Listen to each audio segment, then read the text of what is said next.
Pendant 3 secondes, j'ai cru que j'étais paraplégique quoi. Il n'y a plus rien qui allait. Après ça allait, il y en a qui peuvent combattre. On se marie dans 1 mois. Du coup elle rouspète. Tu m'étonnes. Elle rouspète un peu.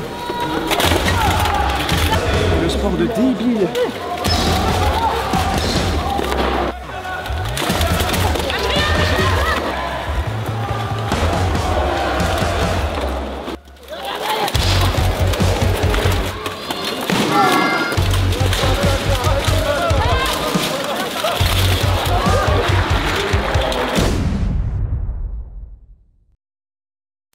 Et alors, on s'apprête à parler baston et armure médiévale, mais sachez que pour construire votre empire dès maintenant, il n'y a même pas besoin de tout ça. Juste un ordi et une co internet. Regardez plutôt. Les dernières fois, on vous a montré comment rapidement et hyper facilement créer un site gratuit grâce à l'app site web d'Odoo. Parfait, et regardez, on en a refait un nouveau d'ailleurs pour la démonstration qui arrive. Et aujourd'hui, on va voir comment lancer votre propre boutique en ligne en quelques minutes seulement.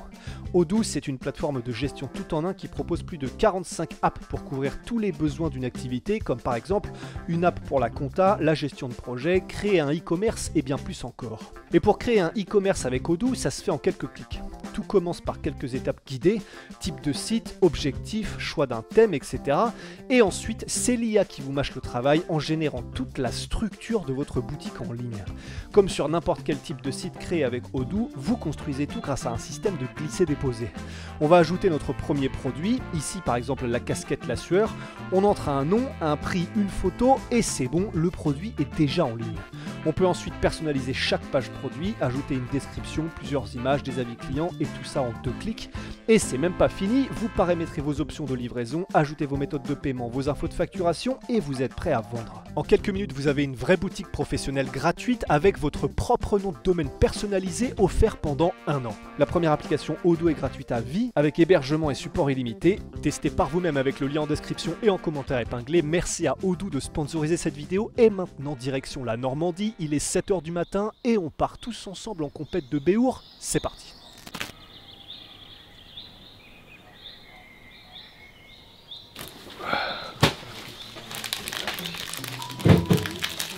J'ai foutu là-dedans, lui. Non, mais on a le truc dans le machin. J'ai le truc. Tu prendras un grand cul sec de café. Paul? Ouais. Là, qu'est-ce qu'on va faire là? Là, on va au tournoi, on va à la bagarre là. Là, ça va être cool. Vous êtes qui, vous, monsieur? Je parle pas aux médias. Je parle pas aux médias. La pub nous fait courir à perdre des voitures et des freins. Par qui vous êtes payé, monsieur? Je parle pas à ce média. C'est quoi votre média? Tu peux me dire? J'ai rien à te dire, moi, mais vous êtes arrivé à quelle heure hier et vous êtes levé à quelle heure ce matin? 8 h et 7 h. Voilà. Vous avez fait combien de temps de route hier? 8 h. Ah oui, d'accord, c'est ça que tu viens de dire, pardon. Voilà. Oui. Non, c'est 8 h, 8 h. Ah ok. Et du coup, là, vous avez dormi combien de temps et est-ce que c'est normal que vous dormiez autant avant une compétition? Alors, on a dormi 6 h et c'est plutôt rare. D'habitude, on dort sur le tas. Donc, entre 2 et 3 heures. Voire on dort pas. Tout le souci est quand tu passes des frontières que les gars te disent bonjour, vous transportez des armes. Oui, mais non létales, donc ça va, t'as ce genre d'outils, t'as des haches, des épées. Et des fois, les douaniers te font tout ouvrir et tout sortir les armures. Donc, quand tu vas à un tournoi, ça va. Quand tu reviens à un tournoi, c'est un peu plus le bordel. Ah mais c'est ça, mais et les gens comprennent généralement où il y a une phase de bug? Ça, en vrai, ça va. Ils te demandent où tu vas, tu montes la fiche de la compétition, tu montes ta licence et puis généralement ça fait le taf. Mais ouais, les gars, ça fait toujours sourire. Ça fait toujours sourire. Et là, il y en a pour combien de kilos là en tout? Wow, tu comptes 35 kg de matériel par personne. Là, on a du matos pour 5, donc ouais, un paquet. Puis plus le poids des petites bananes pour le réveil. L'estomac fragile. C'est ça. Il est tranquille. Allez, go. Allez. Non, c'est bon. On y va? Bah oui. On est bon? On est bon? Allez, petit prince. On y va? Le petit prince, il a fait de la merde. On y va?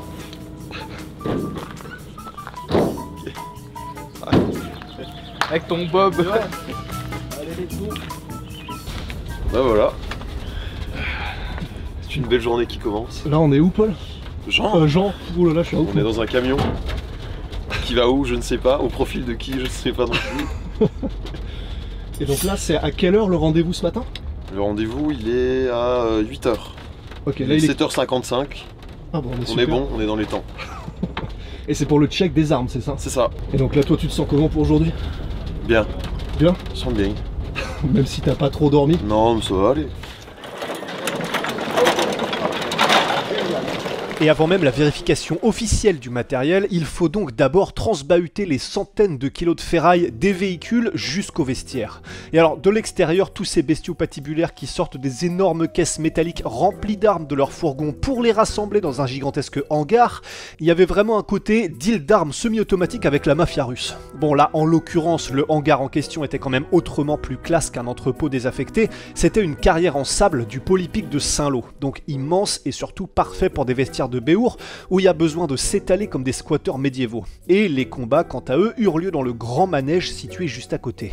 Mais donc, avant même de s'harnacher et d'enfiler son armure, une partie obligatoire et cruciale de l'avant-bagarre, c'est le fameux check des armes.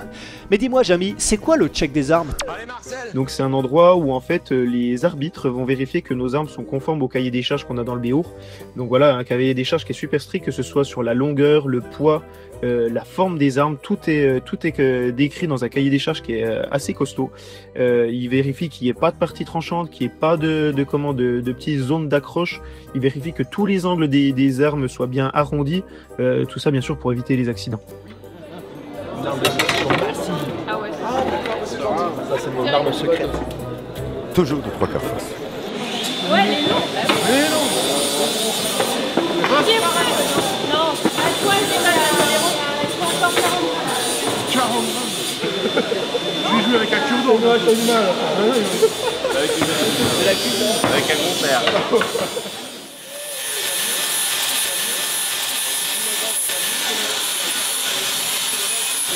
Et la meuleuse, Paul, c'est pourquoi? La meuleuse, c'est quand il y a des petits points de rouille où en fait, par exemple je l'ai fait sur celle-là. La hache elle avait pris un poc, elle avait un petit poc, mais si tu as un truc qui est tranchant, si tu passes ton doigt et que tu sens juste un accroc, elle passe pas. Donc en fait, il faut que quand les arbitres check, ils passent la main comme ça.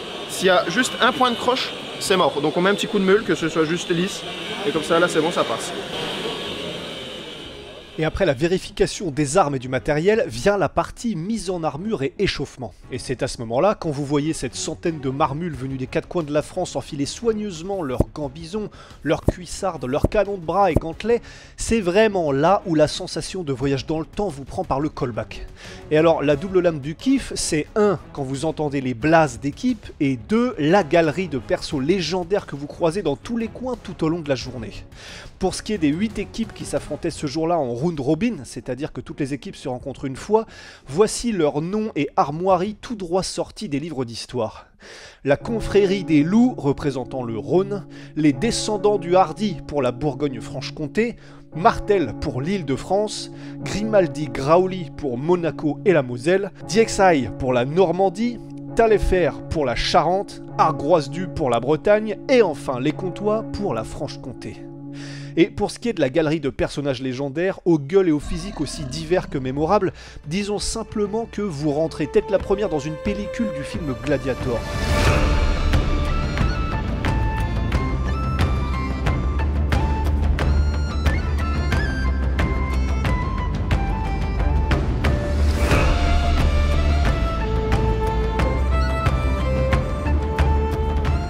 Et parmi ce beau monde, on a même trouvé un homme venu tout droit du Québec juste pour participer à la compète, rentrer dans le tas et échanger joyeusement des droites avec l'élite du Béour français.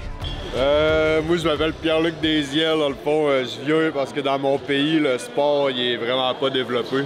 Fait que je peux pas vraiment combattre de chez nous, fait que je viens ici pour pouvoir faire le plus de tournois que je peux. Okay. Avec l'équipe de Martel, dans le fond on s'est rencontrés à IMCF au Mexique l'an passé. J'ai combattu avec l'équipe de France, puis j'ai prouvé ma valeur. Depuis ce temps-là, les gars m'aiment bien, fait qu'ils veulent de moi dans leur équipe. Là. Pour faire simple. Ouais, c'est ce qu'on m'a dit, du coup, les Comtois m'ont dit que, en termes de combat, vous étiez un fou furieux et que c'était à chaque fois un plaisir parce que vous alliez à fond, quoi. Ouais, ben c'est le sport, c'est fait pour ça, là. Tout le monde est là pour se battre, fait que, je vais à fond. Dans notre cesse, dans nos zones. Oui, ben à la base, ça fait comme 18 ans que je fais du MMA. J'ai fait du Muay Thai avant tout, mais c'est le BO, c'est ailleurs, c'est le collectif, c'est un sport d'équipe. C'est pas juste une affaire, une histoire de gars, les femmes et tout participent. C'est vraiment l'esprit d'équipe et de fraternité qui vient avec. C'est vraiment ça qui vient me chercher encore plus. Fait que t'es pas tout seul dans la run, t'as d'autres mondes qui te fassent confiance aux autres, les autres te font confiance. Ouais. C'est vraiment ça qui est le fun. Puis ici, oui, le niveau est très élevé. Ouais. Il est très haut. Comparé d'où je viens, le niveau est plus bas. Là. Avec les Américains, c'est pas le même mode de combat pas du tout. Pour ma part, c'est comme. Pour me battre, c'est naturel. Là. Pour moi, c'est juste normal. C'est juste comme un travail à faire.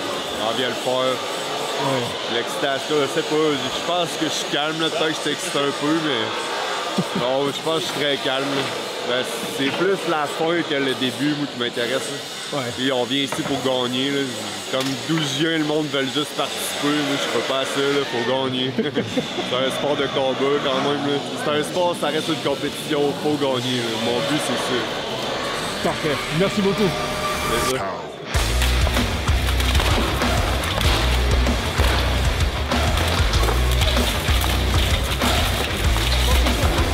Oui, parce que bon, on va pas se raconter des balivernes, le Béour c'est incroyablement stratégique comme on va le voir, mais c'est aussi et surtout ultra violent, et c'est ce qui fait tout son attrait, que ce soit auprès du public ou des pratiquants.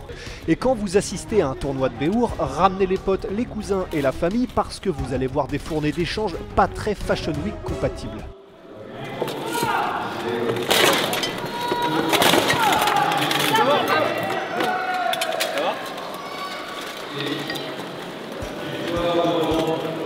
Ça y est, elle est baptisée.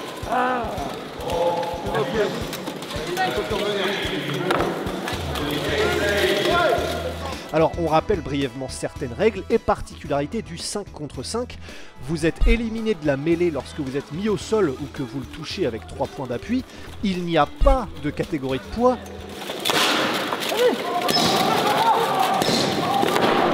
Pas le droit de frapper les pieds, l'arrière du genou, l'aine, la nuque, la gorge et les parties non protégées du visage.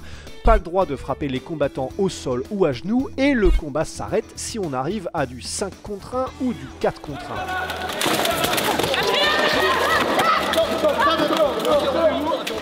Par contre, ce qui veut dire que vous pouvez avoir des 3 contre 1 au calme, et ça donne parfois des légendaires finishes en mode Olivier Tom à l'ancienne, quand 3 joueurs shootaient en même temps dans le ballon pour tirer avec plus de puissance et finir le match. Ah, la nuque! Attention, la nuque!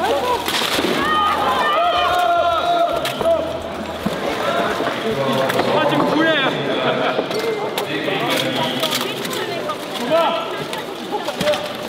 Ah, tu me voulais!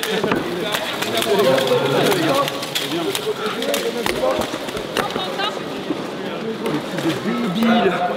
Le sport de débile.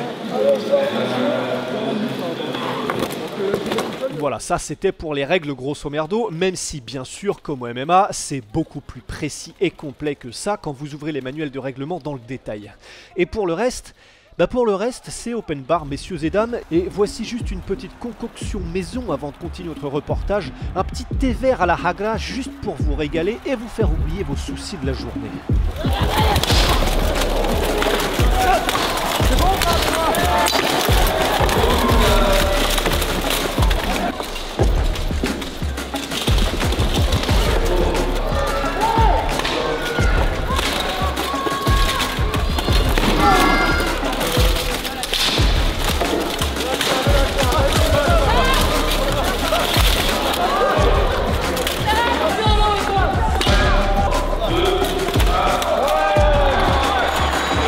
Mais alors quand on parle de stratégie et du fait que le sport est aussi salement technique, au-delà bien sûr de la mécanique de frappe et de la précision pour être le plus efficace possible sur ses attaques, on parle surtout d'intelligence de placement et de prise de décision dans le feu de l'action qui font toute la différence. En gros, comme les gars sont éliminés quand ils sont mis au sol, pour augmenter ses chances de rester debout, le but est de garder au maximum la lisse en bois juste derrière eux, comme appui et comme rampe à laquelle s'agripper. Et puis, comme c'est du 5 contre 5 et que le danger peut venir de partout sans que tu ne le vois, il est crucial de toujours se placer pour avoir la vue la plus panoramique possible du champ de bataille et constamment être là où tu peux aider l'équipe le plus possible en attaque comme en défense. Et d'où l'importance d'avoir aussi des petits gabarits dans votre votre équipe parce que leur mobilité, leur côté insaisissable et donc leur capacité de harcèlement est un atout monstrueux pour l'équipe si bien utilisé. Regardez-moi ces séquences qu'on vous a dénichées pour vous illustrer tout ça. Là, franchement, à part dans les caméras de surveillance du RERB, vous ne trouverez pas d'autres vidéos montrant une telle efficacité dans le harcèlement. Wow. Non, sors de là. Le noir sort de là.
Bon, après, vous avez compris, les petits sont mobiles, mais par contre, si vous faites coincer par une moissonneuse-batteuse de 2 mètres et 120 kg, bon, pas besoin de vous faire un dessin sur les avantages de ce genre de profil aussi.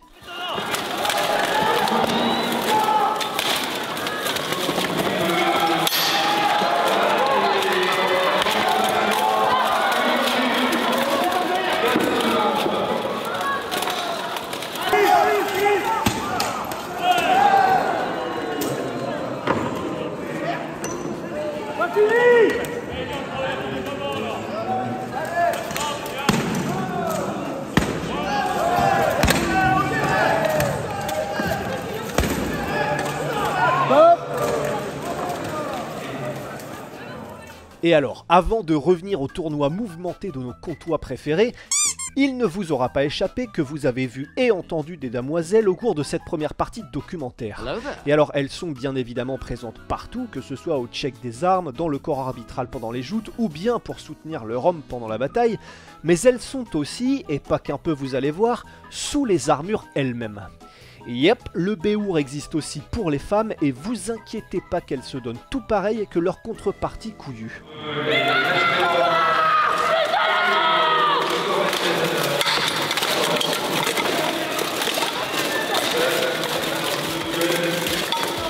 Et pour nous parler de tout ça, quoi de mieux qu'une des meilleures pratiquantes de France?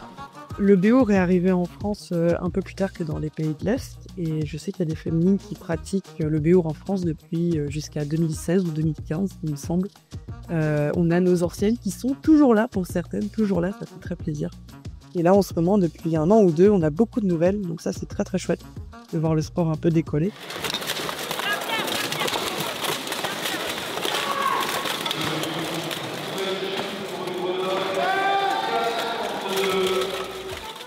Effectivement, les armures pèsent en moyenne le même poids que celles des hommes, car le poids ne dépend pas du sexe du pratiquant ou de la pratiquante, mais de la surface de gabarit à recouvrir d'acier. Donc on va dire sur des silhouettes et des gabarits, on se rejoint sur une moyenne d'armure à 30 kg. Ça peut être un petit peu moins, ça peut être un petit peu plus, mais globalement une trentaine de kilos.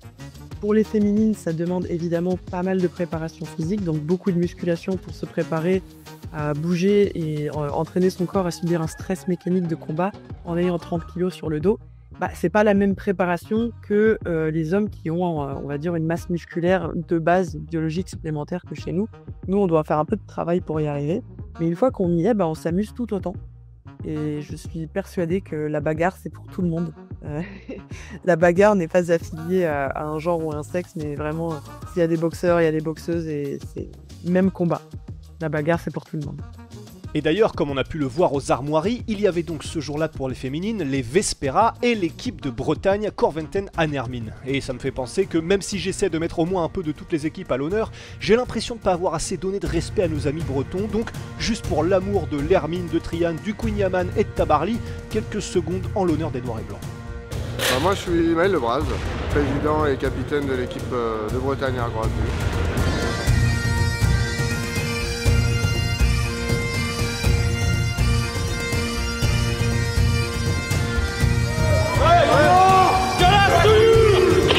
Mais donc maintenant que ce point important a été abordé, revenons à ce pourquoi nous étions à ce tournoi ce week-end-là, l'équipe de Tchad de Franche-Comté qui nous avait accueillis, offert leur toit, entraîné, puis joyeusement démonté quelques mois plus tôt. Étant les champions de France en titre en 5v5, ils font partie des favoris et ça leur colle une jolie cible sur le dos. L'objectif de la journée était donc montrer à tout le monde que les rois de la jungle, ce qui est le patron, Et moi. comptaient bien garder les griffes fermement plantées sur le morceau. Alors pour ce tournoi de Saint-Lô, il leur manquait quelques éléments cardinaux de l'effectif, mais c'était ainsi aussi l'occasion parfaite de jeter les nouveaux dans le grand bain. Les premiers adversaires du jour, les 100 et or de Diaksai, qui se battaient devant leur public.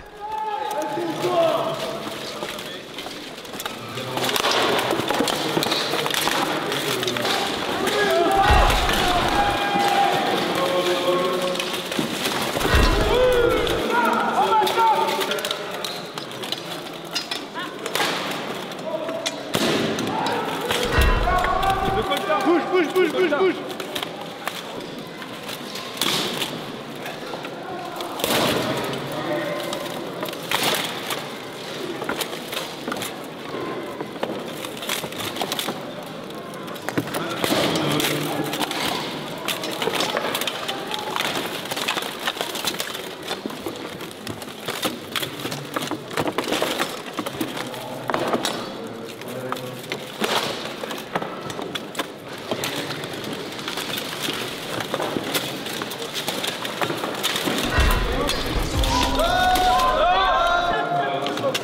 Bon, le moins qu'on puisse dire, c'est que le début de journée fut compliqué pour nos gars. Ils perdent la première manche 4-1 clarinette, et lors de la deuxième manche, une erreur du juge de touche disqualifiera à tort le capitaine Aloïs, et la team s'incline pour la deuxième manche également. Et pourquoi je spécifie que c'était une petite erreur du juge de touche, c'est parce que l'équipe des Comtois fera appel, que leur appel sera accepté, et qu'ils rejoueront la deuxième manche et ensuite la troisième un peu plus tard dans la matinée. Mais bon, quoi qu'il en soit, j'aime autant vous dire qu'à ce moment-là, après des débuts aussi terribles, l'ambiance en vestiaire n'était pas à la grosse déconnade. Regarde, pourquoi t'as pas pu rentrer? Moi, je dis qu'il y avait trop de 2 cm derrière. Je dis qu'il y avait trop de mesures. C'est bon là? Ah, c'est bon? Ouais.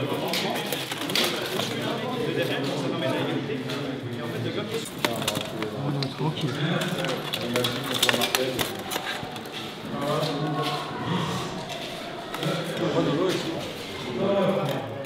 Mais bon, après avoir calé au démarrage et malgré la frustration, Aloïs, venu en famille avec sa femme et sa petite fille, et le reste de la team n'avait qu'une envie, y retourner pour se rattraper et mordre dedans. Et les prochains adversaires, les Angoumoisins de Taillefer. Allez, gars!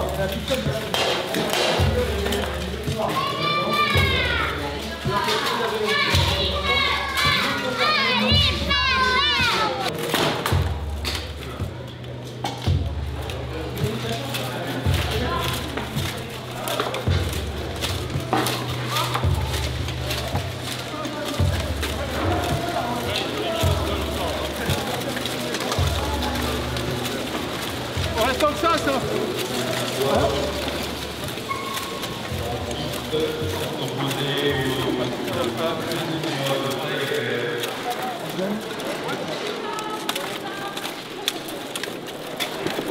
Oh, oublie pas le comptoir en toi. Avance. Comptoir en toi! Allez, on avance!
Après avoir remporté la manche suivante et donc le match, l'équipe tenait enfin sa première victoire et se mettait donc le pied à l'étrier.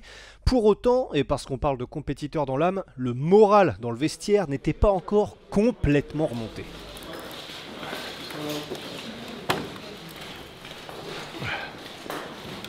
Loïs, comment ça s'est passé ce deuxième round, ce deuxième match? On peut faire mieux, on peut faire largement mieux. Ok. C'est le temps que la machine se relance et puis on a quelques nouveaux combattants aussi. Mais voilà, s'il y a une pierre qui s'enlève de l'édifice, c'est l'équipe qui en pâtit. Ah, ok. C'est la caméra. Ouais, tu te rappelles comme on avait vu le reportage avec papa qui faisait à la télé. Tu sais, à la télé, papa, quand il fait la bagarre, c'est avec la caméra qui est là. Tu te rappelles quand on a vu à la télé?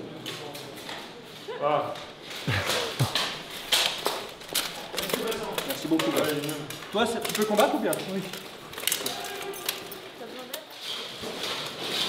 Quand est-ce qu'on affronte Benoît Saint-Denis là, en BO? Mais on en parlait justement avec Paul, on va essayer de faire un truc avec Baki et Benoît Saint-Denis, il faut que ça se fasse, c'est pas possible. On les provoque. À la limite, allez-y, hein. Toutes les insultes possibles. On n'est pas comme ça. Est venu ensuite le match à rejouer contre DXI, que les Gontois remporteront cette fois-ci, rectifiant leur compteur à 2 victoires en 2 matchs. Et désormais bien chaud, ils enchaînent même avec une 3e victoire d'affilée contre la confrérie des loups. Après leur début de tournoi compliqué, là ça y est, la confiance était revenue au maximum. C'est gagné?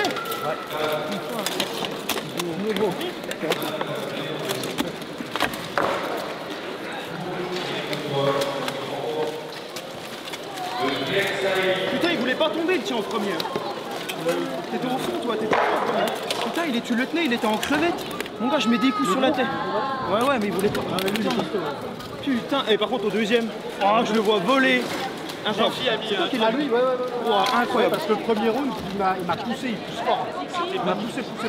Donc là, j'ai dit deuxième round, il va pas me baiser. Il a poussé un peu, et puis j'ai profité de sa force, il a volé. Le deuxième round, ils étaient cuits.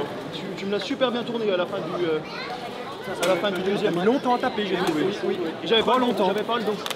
Parce que c'est soit je tape et puis je prends le risque de taper une nuque ou une épaule, j'ai un jaune. Parce que j'ai perdu mon arme au premier. Soi-disant, j'ai poussé le gars pour aller chercher une arme.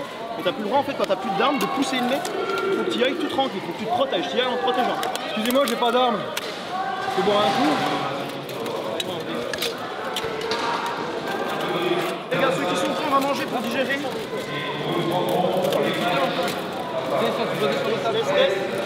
Non. Je suis perdu.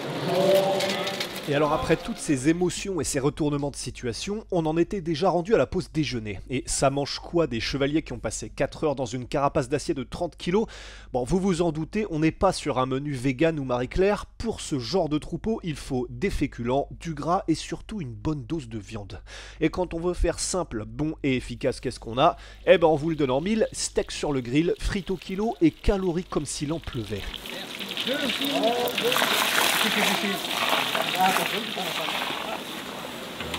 Le cocktail, il est où? C'est magnifique. On les met pas à l'abri.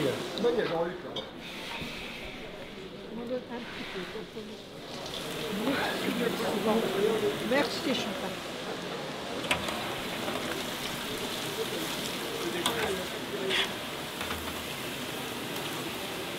Excusez-moi de vous faire attendre. Mais il n'y a aucun problème, prenez tout votre temps. Elle brûle, donc ça va pas être bon. Prenez tout votre temps, nous on est pas là pour... on est là pour se faire plaisir. C'est bien. Et vous attaquez à quelle heure? On a 1 heure de pause. Ah d'accord. Allez. Ah puis moi j'ai plus d'assiette. Ah, que une assiette. Ah, il faut une assiette. Merci madame. Vous avez l'assiette d'entrée. On va là-bas pour les côtelettes alors? Oui, monsieur. Génial. Bonjour messieurs. Les pros du barbecue sont là. Voilà, Vous avez il manque une bière hein, par contre. Ah oui, on a une, mais on va prendre une après. Génial. Vous avez eu un coup mal placé? Où? Pourquoi? Il y a un accro. Ah, un petit peu, oui, bah, ça c'est normal ça. Nous on a bien fait de penser maintenant. Moi j'ai doublé tout à l'heure, c'est pensé. Ah ouais? Ouais, nickel. C'est vrai que je t'envoie une grande claque à l'autre.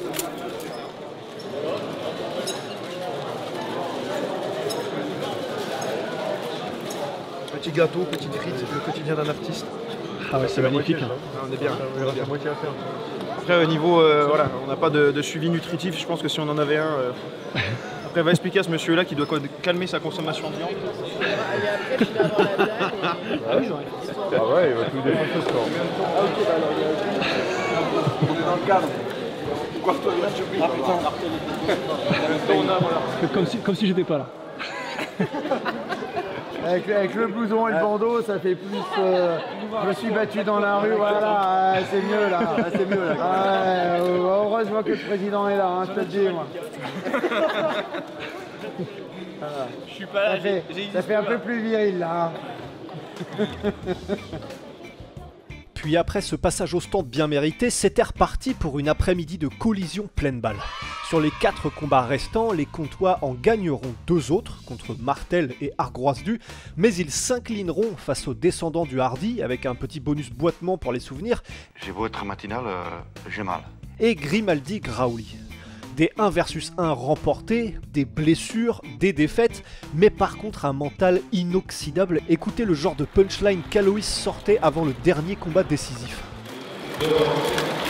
C'est podium ou fracture.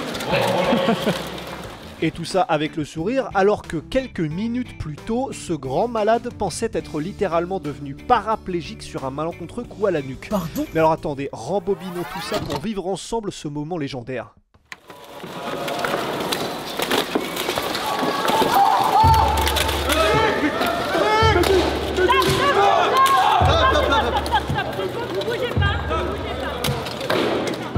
Ultra réactif, tout le staff a alors arrêté le match pour protéger le potentiel blessé, mais finalement plus de peur que de mal et Aloïs peut se relever quelques secondes plus tard. Le coup de hache, visant initialement le haume ou le dos, dont la colonne vertébrale est protégée, on le rappelle, avait dans la dynamique du mouvement atteint la nuque. Heureusement, grâce aux protections du casque, le choc n'avait alors provoqué qu'une simple décharge électrique, mais suffisante pour faire l'effet d'un taser et causer une belle frayeur à tout le monde. Et une fois relevé et de nouveau en pleine possession de ses moyens, le régleur en horlogerie dans la vie de tous les jours pouvait repartir gaiement à son travail d'orfèvre.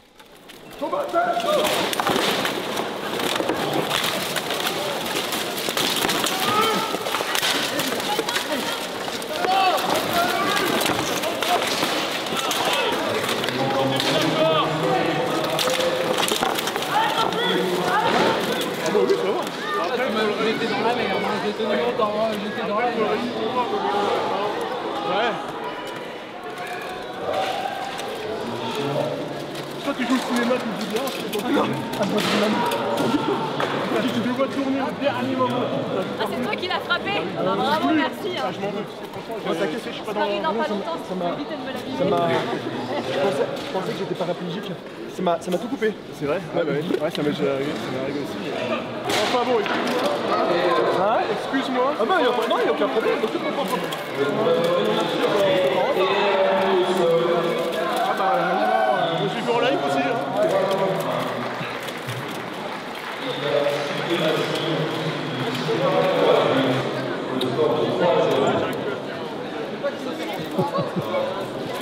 On se marie dans un mois.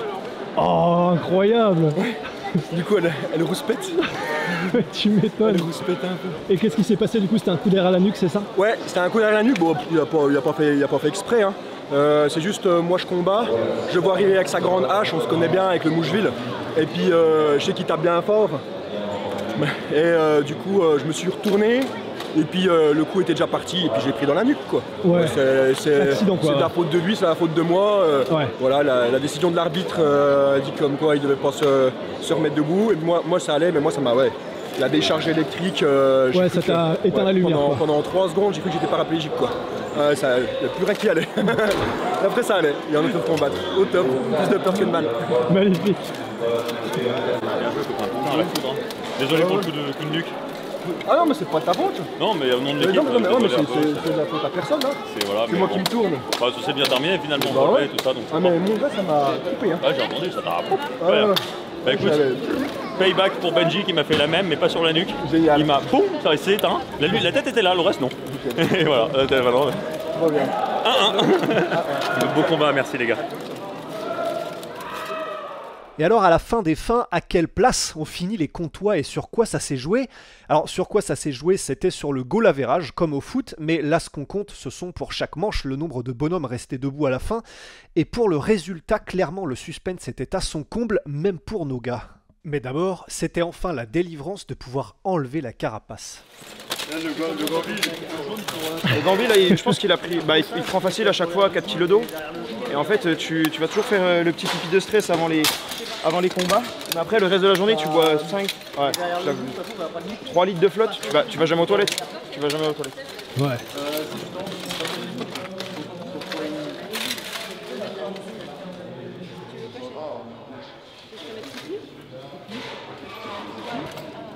Il y a quelque chose là en dessous. Là. Oh. Ah ouais, bah si, on fait bien. Non, pas de dos. Non, mais... Ah oui, punaise, mets-toi normal. Ouais, t'as une boule là. Elle est énorme. Ça va vite.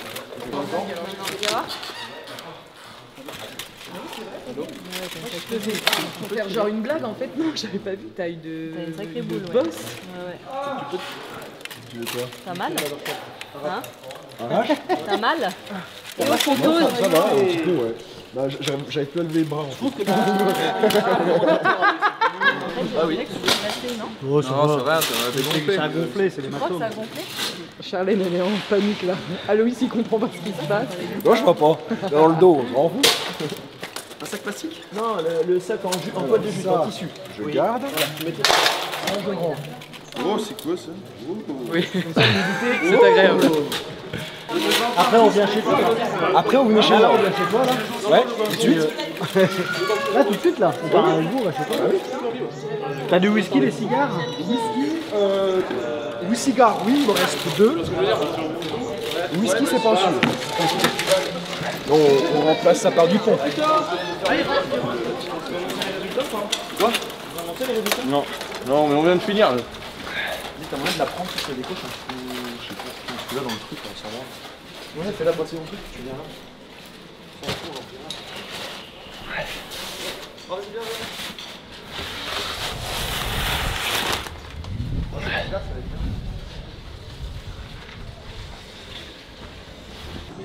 Pas trop fort, pas trop. Oh, c'est parfait. Vas-y, viens, j'écoute juste les...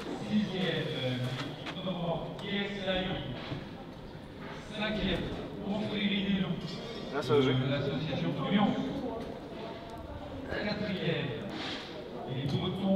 Yes. 3. Attends. Yes! Putain, deuxième. Oh, c'était bien, déjà encore.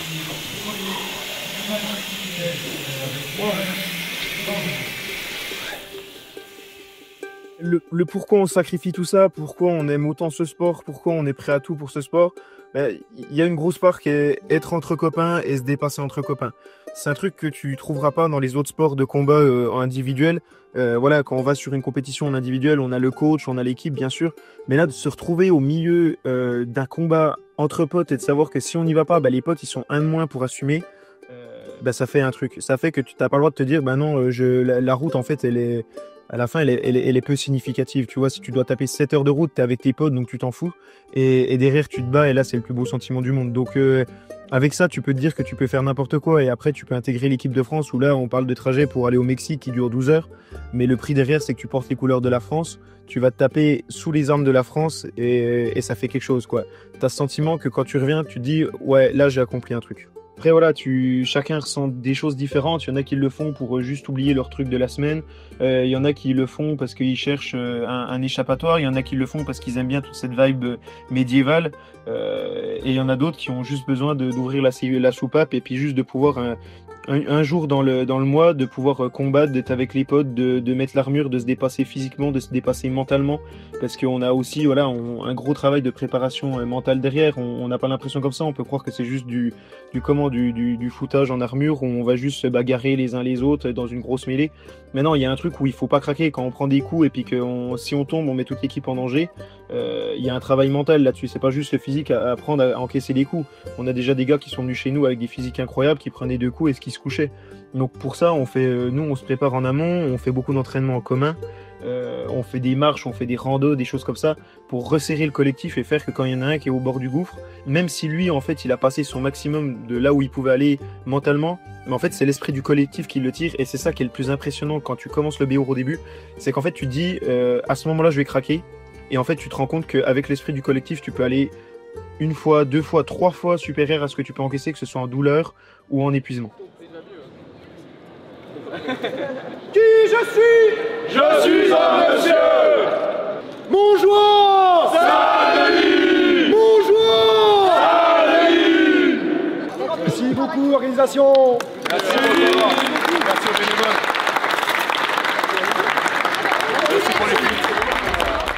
Ça répond un peu à pourquoi on est tous proches les uns des autres, c'est pas parce que si tu t'entends pas avec ton collègue quand tu rentres en lice, si tu t'entends pas avec ton camarade, en fait tes chances elles sont infimes, parce que si ton pote prend un coup et que lui il a mal, du coup il a envie de se coucher et qu'il se dit non mais de toute façon si je me couche pas maintenant, je vais prendre un gros coup après et je vais finir sur civière. Alors que s'il se dit j'ai mes potes qui sont là pour moi, je peux pas tomber et je dois serrer les dents jusqu'à ce que ça se débloque, bah là tu peux aller faire des grandes choses. Donc on est obligé de travailler sur ce collectif, et je pense que dans le club les relations elles se font sur les années, donc forcément quand tu rentres il faut prendre sa place, c'est dur de se faire sa place, mais une fois que tu y es, si les autres ont confiance en toi, t'es là pour tes potes et tes potes sont là pour toi, et c'est ça qui est le plus important.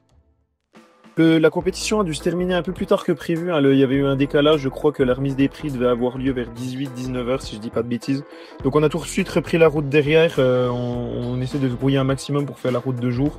Et du coup on a dû arriver, je crois, j'ai dû arriver chez moi vers 2-3 heures du matin. Le temps de prendre une douche et tout, j'ai dû me coucher à 4h et je bossais le lundi, donc réveil à 7h.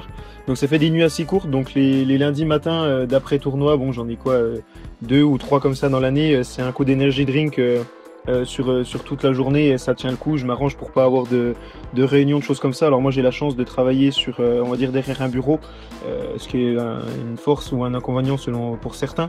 Mais moi je travaille pas dans des métiers qui sont physiques, mais je pense notamment à mes potes qui sont artisans. Pour eux, c'est beaucoup plus difficile quand ils doivent assumer une journée de charpente derrière. Généralement, ceux qui travaillent le lendemain, au maximum, on essaye de faire que ces personnes-là ne conduisent pas, qu'ils aient le temps de se reposer à minima dans le minibus, parce qu'en plus, ils viennent de faire une journée de combat intensif, donc on sait que la récup le lendemain, eux, ils y auront pas le droit. Donc il va falloir qu'ils enchaînent et physiquement et mentalement, donc on essaie de tourner un peu dans les rôles de conducteur, et puis voilà, après c'est un cachet d'aspirine le lendemain matin et puis un petit coup d'énergie drink pour faire passer la journée. Alors on sait que le cocktail est pas bon, mais bon, on s'entretient sportivement et ça se limite à très peu de fois dans l'année, donc c'est du palliatif.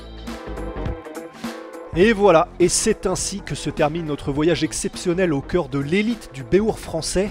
Un grand merci aux Comtois de m'avoir une nouvelle fois non seulement accueilli dans leur équipe, mais encore offert le gîte en plus de ça.